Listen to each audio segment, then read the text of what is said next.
আন্তর্জাতিক গণমাধ্যমগুলোতে ঢাকার উত্তরায় বিমান বাহিনীর প্রশিক্ষণ বিমান বিধ্বস্তের খবর গুরুত্ব দিয়ে প্রচার করা হচ্ছে। সোমবার দুপুরে মাইলস্টোন স্কুলে বিধ্বস্ত হয় F-7 বিজিআই বিমানটি।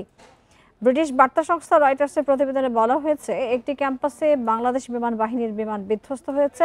ফায়ার সার্ভিসের বরাত দিয়ে এই তথ্য জানিয়েছে রয়টার্স। ব্রিটিশ গণমাধ্যম বিবিসি, সংবাদ মাধ্যম গার্ডিয়ান এবং মার্কিন গণমাধ্যম CNN এবং বার্তা সংস্থা এপির প্রতিবেদনেও এই খবর প্রচার করা হয়।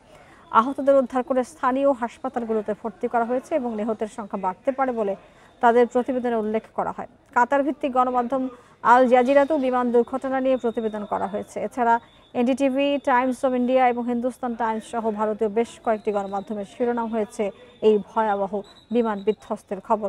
এছাড়া পাকিস্তানি গণমাধ্যম ডনে বাংলাদেশের বিমান দুর্ঘটনার খবরও প্রচার করা হয়।